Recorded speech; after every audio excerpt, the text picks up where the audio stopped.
Thank you, Donald. Well, like Donald Trump, a major Western country has elected a leader who has never held elected office at any point in his life. In fact, he'd never stood before.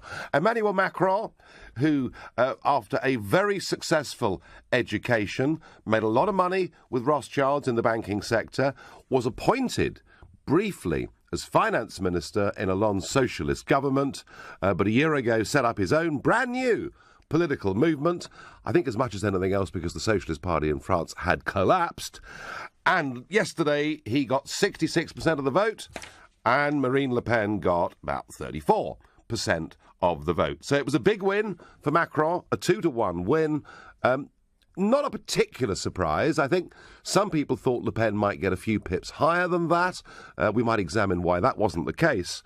But what I thought was astonishing, indeed audacious, was that his first act, having been elected as the new president, the 8th president of the Fifth Republic of France, was as he walked up to give his victory speech, this is the music that we heard. You have chosen audacity, and this audacity, we will pursue it, and every single day to come, we will carry on being audacious, because that is what French men and women are expecting, because after all, that is what Europe and the world are expecting from us. Vive la République! Vive la France! Well, it certainly was audacious, very audacious, when you've just been elected the president of your country to walk up and give your speech to the anthem of a different country. Now, we knew that Macron was pro-European Union. We knew that he was a globalist. I would wager there'll be a lot of people in France really, really shocked that he chose that piece of music before he gave his opening address as the president-elect. I must say, I was very, very surprised indeed. But whilst he is pro-EU, he is, as we've seen with pro-EU leaders in Britain, making an argument for reform. This is Macron last night. I'm a pro-European. I defended constantly during this election the European idea and European policies and so on, because I do believe it's extremely important for French people and for the place of our country in globalization.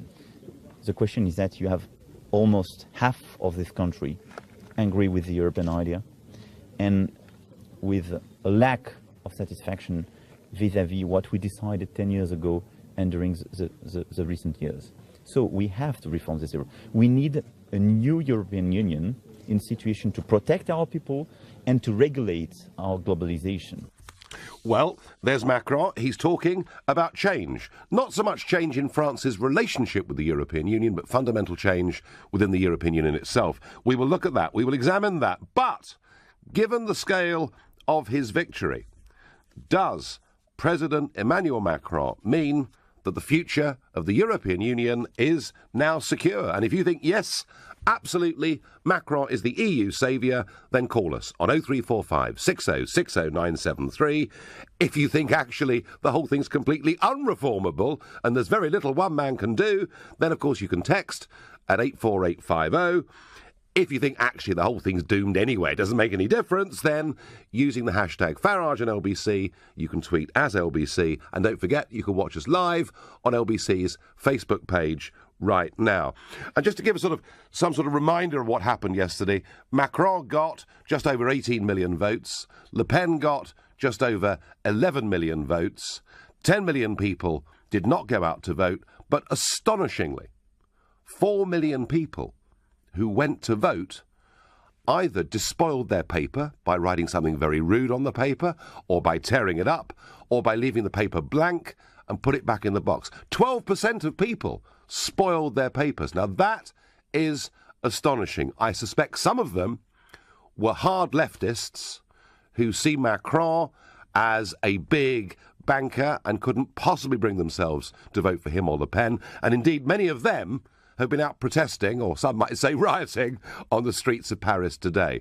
But I also think there were a large number of people who in the first round had voted for Eurosceptic candidates, particularly Mélenchon, who is the hard left-winger who basically wants France to leave the European Union, who simply couldn't bring themselves to vote for Le Pen. Either way, it's remarkable that 4 million people made the effort to go to the polling station and to spoil their papers. So is the EU saved with President Macron? I'm going to ask Phil in Cobham that very question. Good evening. Yeah, good evening, Nigel. Well, of course, it's far too early to say whether the EU's saved and by one person. Of course not. Sure. But, I mean, one thing is, as far as I'm concerned, the collaboration, a union of Europe is the future, whether you like it or not. I mean, I think this is ridiculous in this day and age. I mean, we're seeing such enormous political changes going on, in geopolitical changes in the world. And, we're in risk of losing our Western culture if we're not careful. I mean, I think, the vision, since we've been in the European Union, we've never been committed at all to the vision of what it's all about. Well, the vision, Phil, the vision is very simple. It's a United States of Europe, with its own army, its own foreign policy, its own currency, its own government. I mean, that's the vision, isn't it? Yeah, it is. And I don't see the problem with that. I mean, you're going to pull away. We're now going to pull away, a tiny little nation with less than 1% of the world's population. You think you're going to be able to easily and freely... Why are you talking us down, Phil? Why are you being so negative about us? What? Why are you being so negative about us? I'm just... Because the world is changing, Nigel. You're right, Phil. Do you know what's happening, Phil, all over the world? All over the world, and this has now been going on ever since 1945 continually, all over the world, what is happening is big states and big structures are breaking down into smaller individual structures. Every single year that goes by, we get more nations in the world. We can think of the breakup of much of the old USSR. We can think of Yugoslavia, which was put together with the aim to bring peace, which is broken down into smaller units and may break down into smaller ones too. Phil, the point I'm making actually is that in the modern world, people are not aggregating in big blocks, they're breaking into smaller ones. Look, Nigel, whether you like it or not, the future it's within the internet, it's within travel, it's within communication. The world is getting smaller, but there are very great cultural differences within blocks, regions in the world. Now, we risk losing our influence and our projection, if you like, within the world because we are withdrawing. Well, Phil, I couldn't take a more contrary view to you. I think actually the more you're part of the European Union, the more you lose your voice on the world stage. Already Britain doesn't have a voice in world trade.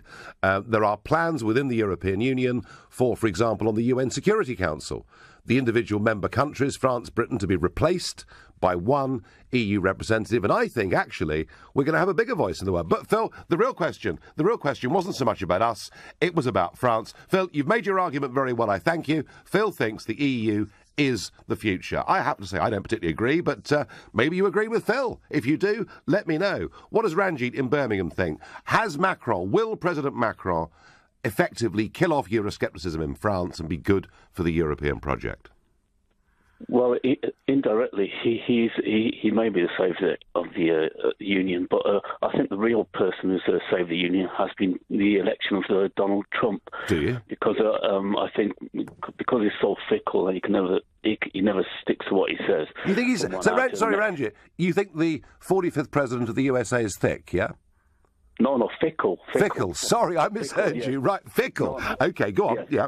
And so it's made the EU very insecure, whereas with a pro-free trade and a pro-NATO president, it made the EU feel secure, made me feel secure enough to vote to leave.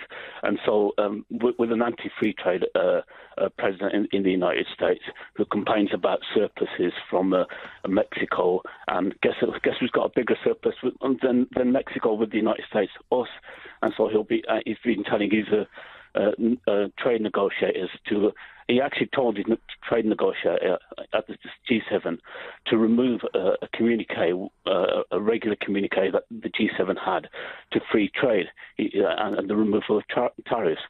and at the behest of the Americans, they removed that communique. So now the EU feels unsafe, so it's going to pull together to try and defend itself against the Russians and all the other threats. We'll it see. feels unsafe economically because it feels if they want to trade freely, then the United States is not a reliable partner in establishing free trade around the world. I think actually, Ranjit, there are different messages coming from the Trump regime on free trade. I mean, for example, the message loudly and clearly that Britain could be at the front of the queue, the message that Germany was benefiting from an undervalued euro, the message that China actually was the villain in this, and yet he appears to have formed quite a good relationship with the Chinese, particularly apropos North Korea. I think it's as yet unsure, Ranjit, despite Trump's instincts, exactly what he will do, but I get the perspective. On Twitter, I get the European Union is the future. UK Brexit will be a big failure because of UK isolationism, and that's what Christian tells me. And on Twitter, I support France's democratic decision to choose Macron. He has a big job to take on. Best of luck, France. Well, do you know what? He does have a big job to take on, because it would appear there was a great big wave of optimism in Paris last night. And the image that the young of France have gone for, Macron, this big youthful image. Think about this. 80% of the over 65s voted Macron. Le Pen's biggest support and growing support is in the 18 to 24-year-olds and those indeed going up to the age of 40. Actually, generationally, the European project in the rest of Europe is in trouble. The only country in which the youngsters appear to be overwhelmingly in favour of EU membership is the United Kingdom. Fascinating. So don't buy the idea that Macron is about youth and optimism. Actually, it was the pensioners, scared, I think, of what leaving the euro might do to their properties and might do to their pensions. Interesting. It's Macron, 66%. It's Le Pen, 34%. He is going to be the president. So what happens next? Well, he will be sworn in as the French president on the 14th of May. But there's a whole new set of elections to come. So the French, having just voted twice in the last fortnight, will now have to vote twice in the month of June, because what follows the presidential elections are the elections for the French Parliament, the Assemblée Nationale. There are 577 seats. Candidates run, and the top two then go into a runoff a fortnight later. So it's going to be one hell of a battle, because, of course, Macron's party, En Marche, which has been rebranded today La République En Marche, don't have any seats in the Assemblée Nationale at the moment, and he needs a working majority to govern. I expect what you're going to see is a deal done with the Socialists and maybe even the Conservatives, and they will do all they can to try and stop Le Pen from getting many seats in the Assemblée Nationale. Of the 577 seats, in the first round of the French presidential election, Le Pen actually topped the poll in 216 of those seats. So a big battle to come in June. And for those of you that are moaning, and I understand why, but you're moaning about the fact we've got yet another election in this country, just think of it, the French will have been asked to vote 4 times in the space of about 11 weeks. Interestingly, I talked about the voting and the number of spoiled papers. The actual turnout was indeed the lowest for 50 years in any French presidential runoff. So that's what happens next. And I wonder, I've talked a little bit about Macron, what happens next to Euroscepticism in France? Bear in mind that in the first round, 46.5% of voters voted Eurosceptic. They voted for Le Pen, they voted for Mélenchon, they voted for Nicolas Dupont-Aignan, and there was one other candidate who got a very small score but was clearly anti-EU. So what was Le Pen's response to losing? Well, initial disappointment, but then a speech, I thought a very interesting speech, a speech saying that she has to make further reform and she has to rebrand the Front National. And I think, quite honestly, if she'd been a candidate that had not been associated with the Front National and was not seen to be in her father's shadow and to be judged by her father, she would have got many more of those Eurosceptic votes yesterday. As it was, she got, let's say nearly 35%, but there's another 10 or 11% who'd registered Euroscepticism in the first round that didn't do it. My guess is she'll do a deal with my friend Nicolas Dupont-Aignan, who's a conservative Eurosceptic. My guess is they will try and get rid of anybody in the Front National who could ever be seen to be linked with political extremism. If they do that and get it right, then I think things would be different. And I do think, actually, that unless Macron succeeds, given the extent to which he's raised expectations, you could see Le Pen making a much bigger run at this in 5 years' time. But maybe the one shadow that is on her horizon and on the Eurosceptics' horizon is her niece, 27-year-old Marion Maréchal Le Pen, young, seemed to be good-looking, very eloquent, and she's made it clear she's not entirely happy with Marine's leadership and may well challenge for the leadership of the Front National. So I suspect there's a lot more family rivalry to come within the Le Pen family over the course of the next few months, weeks, indeed years. But I think for anyone that thinks that this victory by Macron means that the Eurosceptics in France have been killed off, I would say that's rubbish. She got double the score her father got when he reached the last round many years ago. And I think, as I say, if she can rebrand the party, she can take it on to bigger things. That is my view. What does Will in Plymouth think? Has Macron saved the European Union? Hi, Nigel. Yes, I do think he saved the European Union, but ultimately he wants to appoint a European finance minister, I believe. Oh, yes. So I think he's very much going to be speeding up the whole process of European integration. I think he wants France to come even more under the yoke of Brussels. He wants a more close Europe. I think it was summed up very nicely by one of your friends, Aaron Banks' tweet last night, where he said this time it's been very nice for France to save the Germans the bullets and the fuel. For sort of taking over France in a way, but I think he has saved the European Union. And I think it's going to deepen European integration between European and France. But Will, does deeper European integration based in Brussels make the people love the project more or loathe it more?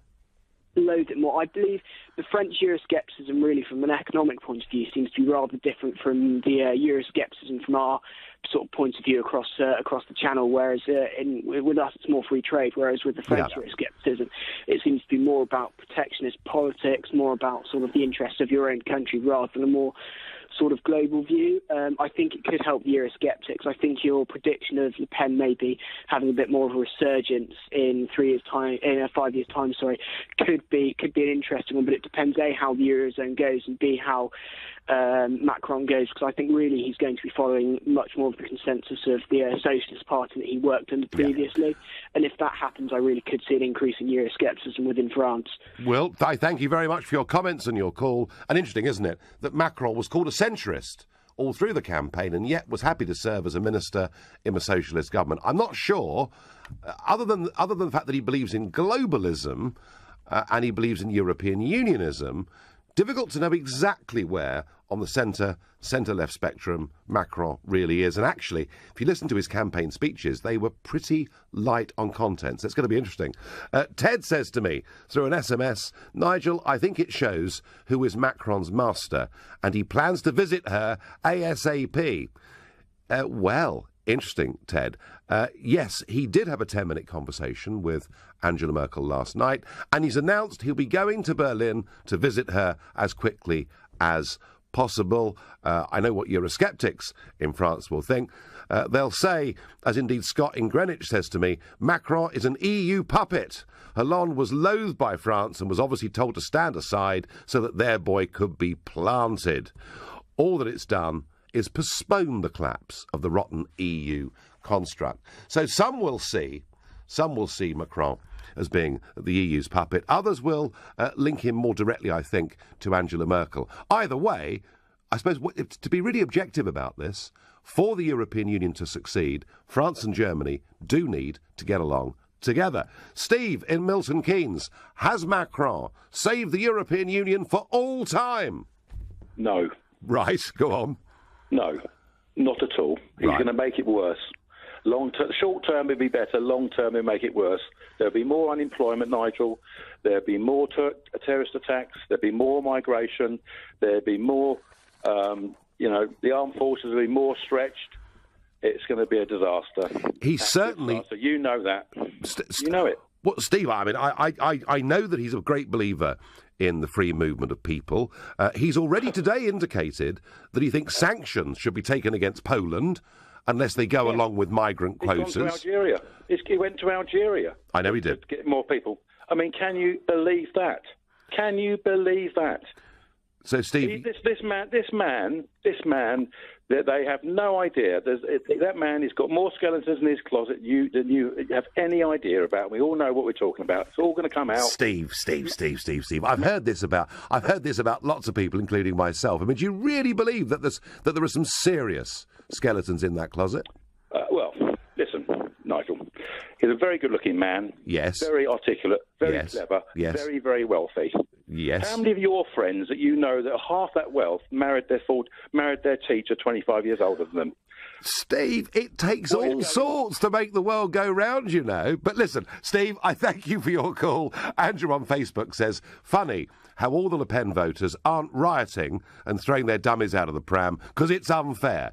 They didn't get what they wanted. Well, that certainly, Andrew, is what's happening to the hard left on the streets of Paris today. And incidentally, what did Le Pen do after losing? Well, she phoned Macron to congratulate him. She then, and if you haven't seen it, have a look. In fact, we'll get some clips up on LBC's website. She then danced the night away in a disco. So that's, I guess, in a way, that's how you should lose, isn't it, really? Craig says on Facebook, I'm concerned about the appointment of Macron. Well, he's not been appointed, he's been elected. And the impact he'll have on Brexit negotiations. Well, Craig, you know, we did discuss this last week on this show. I said whether you love her or hate her, actually, Le Pen would have been better for Brexit negotiations than Macron, who's going to club together with Juncker and, as I see it, the bully boys in Brussels. Mind you, it's not just me that sees that. British Prime Minister now stands on the steps of Downing Street and has a go at the Brussels bully boys.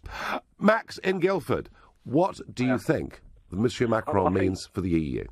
Everyone's congratulating the wrong guy. They should be congratulating Mrs Merkel and not Macron, because that's who's going to be running France. And in terms of the EU, it's doomed. We have to wait a little bit longer because, let's be honest, they've never, ever, ever let an anti-EU leader win the French elections. They pumped so much behind him. They said he was an outsider, but he's been working in the European Union for years. Anyone who calls him an outsider is bizarre. It's just bizarre. I think the EU will collapse. And I think the rise in the... Bear in mind, they haven't actually changed the party name, and they had a fascist leader, or alleged fascist leader, 7-8 years ago? Yep. She's done extremely well to bring them this further forward in such a short space of time, and I think actually she would be much better in 5 years. You may well be right, Max, and the one thing I think where she perhaps would be disappointed was the big debate, the big head-to-head debate, where I don't think she came out as well as she should have done, but she did utter one fantastic immortal line.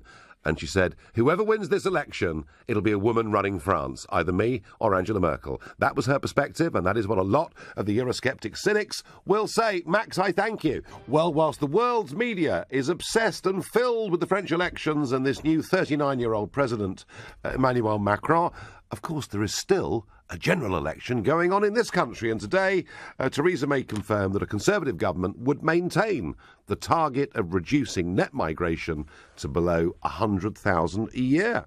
Well, that promise was derided by Labour, who said she'd come nowhere near achieving this goal during her 6 years as Home Secretary when David Cameron was Prime Minister.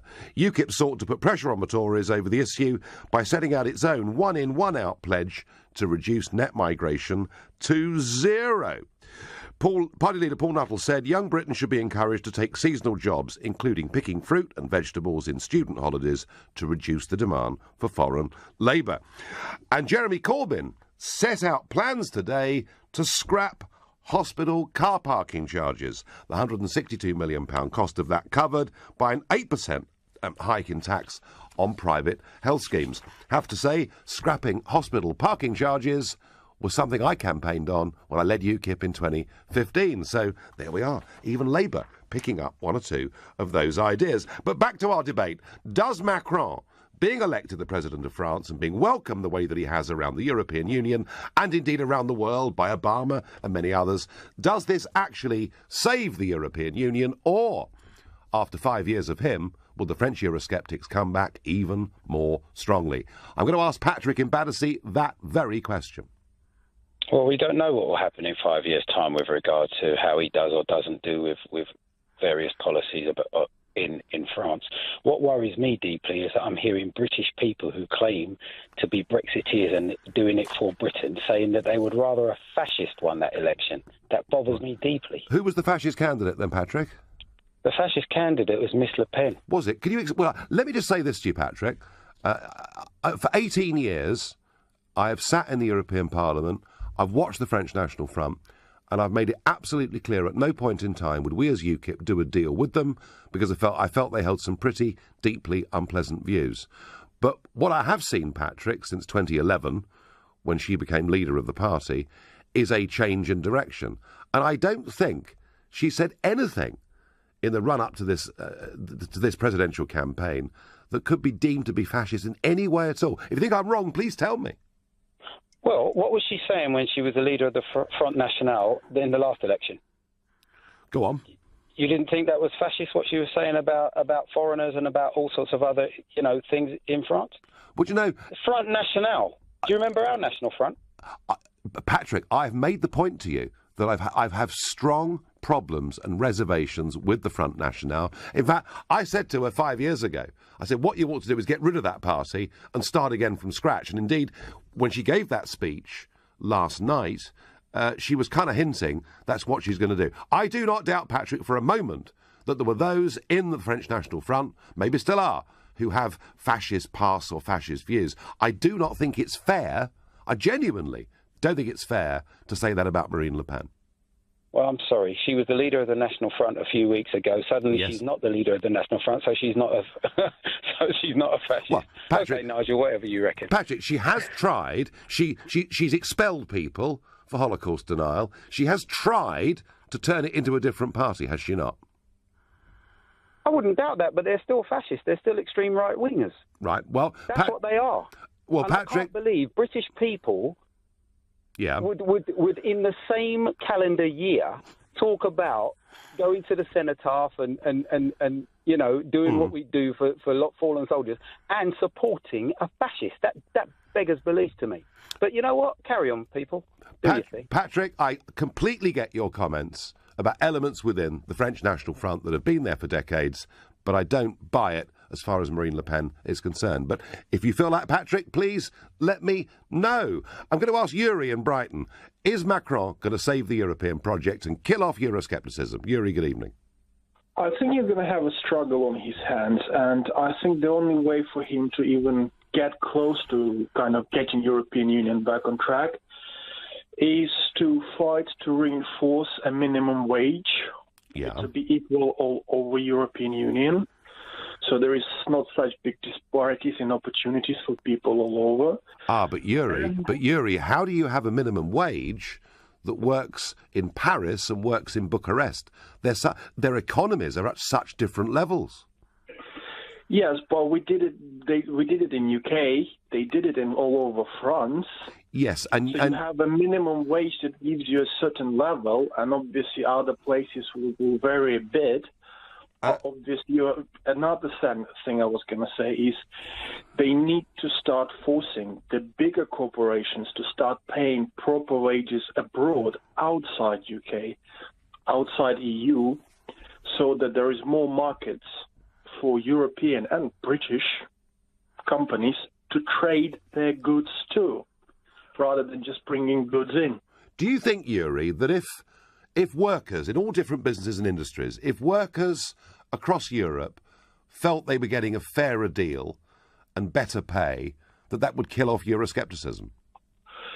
It wouldn't kill off Euroscepticism, because a good healthy skepticism which would keep systems to keep developing, but it would bring a Euroscepticism on a different level. It would bring a Euroscepticism to the level is we're criticizing you to make you, and you listen to us, and you make things workable for us. At the moment, such a huge difference in opportunities all over Europe. These things, they pretty much give you Eurosceptics in France, in UK, this extra push, because obviously they see people coming in, and those people are willing to do something which in here people will struggle with at the wages they take. No, you're absolutely right, and this was a big contributory factor. However, I don't see Monsieur Macron trying to reverse this particularly, because generally the bigger the businesses involved with this, the more they make the argument for free markets. And indeed, Yuri, there was a very telling point in the referendum campaign when Lord Rose, who actually was in charge of the Remain campaign, although after this comment went to ground, he was asked by a House of Commons committee that if Britain left the European Union and took back control of our borders, would that not mean that the wages of British people would go up? And Lord Rose said yes, but I don't think that would be a good thing. And, after that, they hid him for the rest of the campaign. So, Yuri, I take your point. I get your point. If people felt they were paid better, if people felt their wages weren't being driven down, there would be less Eurosceptic sentiment in Britain and France and elsewhere. But I don't really see that happening. Ian in Thurrock, has Macron saved the European project? No. Personally, I think that the European project is a proven failure, and I want to put the point there that Macron is just part of the EU Merkel machine. I think that he's going to use his power to control the people in the mainstream media in France to influence the popularity of the Front National, using diverse tactics, similar to the way the Conservatives and Labour have teamed up to try and push UKIP out, to try and stem any kind of competition to the EU. And I think that will all be driven up from the top, really, from the EU. I think it's a pretty big master plan they've got. But Ian, wouldn't you agree that there are elements of Marine Le Pen's party that do actually upset and put off some Eurosceptic voters in France? Yes, because if you look at the difference between UKIP and then look at the difference between the National Front, there are vast differences. Whereas UKIP are seen as a party who talk about immigration, when the National Front talk about it, it comes out as racist. I think, Ian, the point is that I think she has made improvements in her party, but I think I'd be the first to say she's got a long way to go. Ian, I thank you. I'm going to go quickly to Ray in Stoke. Ray, Emmanuel Macron, new president of France, has he saved the European project? No, he's not going to make a bit of difference. No, not a bit. Why is that? Well, I've got absolutely no confidence in governments in most of the Western countries nowadays, Nigel, of running a cohesive society and creating jobs for people. They're just bringing people in on the cheap. To be honest, I think we're stoking up a lot of trouble for our kids. Yeah, I mean, is there an argument? Is there an argument, Ray, that now we've voted for Brexit, maybe we can put a stop to that problem? I don't think it's going to make any difference, Nigel, to be honest. I'm expecting civil unrest in the future. I'm hoping it's not in my lifetime, but I'm expecting it in my kids. And is that because is that because they can't get decent jobs and they can't get houses and things like that? Yeah, I mean, well, look, at the end of the day, we're bringing a lot of people in here. We're creating a lot of cheap jobs. They keep saying they're a benefit to the country. Yes, they might be when they're paying taxes and stuff, but with infrastructure, blah, blah, blah, schools, hospital, but it's just not running anything, Nigel. Any of them, doesn't matter. Your mate Aunt Maggie sold everything off. Labour are incompetent, selling all that. The whole thing's a mess, and it's going to get worse. Ray, pessimistic of Stoke, I thank you for your call. Nyan says to me on Facebook, Macron will not be able to rule France in peace, and thus the problem will make Euroscepticism rise, not die. Well, certainly, it's been a tricky start on the streets of Paris today. And on text I get, Macron is deluded. The bureaucrats of the EU are not ready to give up power. And that's what Philip in Whiteleaf says. And Philip, I'm going to address that very point in one moment. But in some ways, just in some ways, that election yesterday in France was a little bit of a referendum, wasn't it? Because it's perfectly clear that Marine Le Pen wants France to leave the EU and Emmanuel Macron believes in the European project. But, crucially, what Macron was saying... and saying it more, Le Pen was saying, I'll renegotiate, but if I don't get it, we'll vote to leave. And everyone knew her renegotiation would not be taken very seriously. But what Macron was saying is we can reform the European Union. And indeed, he said that we need to reform in depth the European Union and our European project. To allow the EU to continue as it is would be a betrayal. So he gets elected saying he's going to reform the European Union. And I guess a large number of French people think, well, that's terrific. It means we're going to have a different relationship. I tell you what, under President Macron, quite right too, you are going to have a different relationship with the European Union. It started with Ode to Joy, beautiful piece of music though it may be, being played as he walked up to give his victory speech. What he's going to be campaigning for is he wants a separate budget for the Eurozone. He wants a Eurozone minister. He wants the Eurozone to have its own parliament. He wants to transfer power from France to Brussels and the EU institutions, and that is the way he uses the word reform. Is it any wonder when Juncker says he's really happy that the French have chosen a European future? Together we will be stronger. Mrs. Merkel has said she praised him for championing a united European Union. And Commissioner Pierre Moscovici says he now has a mandate, and this mandate is to propose to our European partners a deeper integration and a deepening of the Eurozone. Well, there you are. That is reform, Macron style. It is going to be more centralisation, and it's why I think, actually, when the French people wake up to really what they've elected, I suspect Euroscepticism will grow if it can find a political means that it can unite around, because right at the minute, Euroscepticism in France is very, very divided. I wonder what you think to that. I wonder what Brian in Dublin thinks. Brian, good evening. And you're calling, of course, from a country that twice have rejected European treaties over the last 20 years or so. Brian, good evening. Good evening, Nigel, me old flower. How are you keeping? I'm keeping very well, thank you. So, has he saved the project, Brian? No. I think it was done and dusted when the UK up sticks and left. I don't. It's a ticking time bomb. It's on. It's an endangered species. It's not a matter of if. It's a matter of when. Yes. And I mean, would you welcome that, or would you see it as a disaster if the whole thing broke up? To be honest with you, I'm a big firm believer in democracy. Right? Yes. Now, I voted no the first time for the Lisbon Treaty all those years ago. Yep. And I voted no the second time, which was a joke. We should never have had a second referendum. And yeah, I know I'm getting off point, but yeah, when I realise who basically are governing us as in Ireland and who were governing United Kingdom, because when you look at it, the bigger picture, you're not really making your laws, and most of your current decisions are decided in Brussels. No, because Brian, what you're doing is you're pooling sovereignty to make decisions at a higher and better level. That's at least the argument. I don't buy it. And I have to respect. I don't always agree with what you say, but you went out 20 plus years. You did it. You got England out, out of Europe for better or for worse. So congratulations on that. Well, that's kind of you. And if there was a political party in Ireland advocating withdrawal, would they get many votes in your opinion?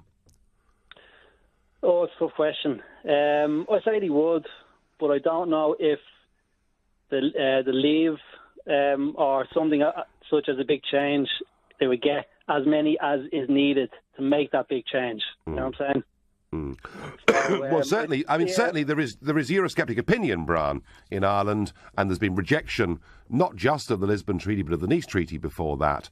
But you sound like a pretty hardened Eurosceptic, the type of which I think, Brian, you're on the increase right across the European Union. And I thank you very much for your call, Peter in Wimbledon. Where does the European Union go from here with President Macron? From strength to strength, Nigel. And does it? I understand you're absolutely desperate for people like Le Pen and others right-wing fascists to get to power and destroy European Union. No, I'm not, Peter. No. Hang on. You are. No, I'm not. You're banking it heavily. You and Mr. Trump and others. When Brexit is going to go pear-shaped, we know you're going to be okay. Your friends, Goldman Sachs bankers and white supremacists in America, is going to look after you. Come on, Nigel. please, yeah, please. I mean, Bannon is your good friend. Any other charges you want to throw into this telephone conversation? No, but what, Nigel, answer one thing. Is I know no matter how much light we shine on you guys, you still kind of find a way to get out of it. You said it yourself. You're not gonna stand for British Parliament just to solely concentrate on getting good deal for Britain in EU Parliament. Did you know that UKIP party in yourself had the worst record of voting? Yeah, when the voting happened in European Parliament. Yeah. You're the worst representative, of all the parties. Actually, Peter, Britain, but in all over Europe, yeah? Actually, Peter, some of our MEPs have amongst the highest attendance records of any members of the European Parliament. And if you compare my voting record to the voting record of other comparable party political leaders, it's much higher than theirs is. But this is all irrelevant, Peter. This is irrelevant. I mean, you clearly believe strongly in the European project. Can you not see that opposition to this project is growing not just on the right of politics, but on the centre and the left too? Well, it's not. It's only people like you and those who believe your lies and your brainwashing. They're going to fall. My brainwashing? People like myself, I know the truth. I know what's best for this country. This country's been prosperous for so many years and decades. You're one member of the Union, of the European Union. And with you saying to us, you're going to go to the European Union to negotiate better deal for United Kingdom. Don't you realise that European Union, you're going to be like antagonising them? No one's going to have any deal. No, listen, Peter, I've often been accused, Nigel, you mustn't be nasty to these people. You mustn't expose their faults and flaws, because if you do that, they'll be beastly to us. Well, now I've got serious competition on that score because a British Prime Minister is doing the same thing. Peter, I thank you for your call and all the incredibly charming, lovely things you said about me. It's wonderful. Michael in Muswell Hill, what does Macron mean for the future of Europe? Well, I think quite the opposite. Had Le Pen come on, then it would have been seriously damaging to the project. But, Nigel, I have a simple question for you. How can you seriously represent 52% as a voting triumph for the will of the people, and yet talk about the 64% of the electorate, the voting people in France, as surrender to the Germans?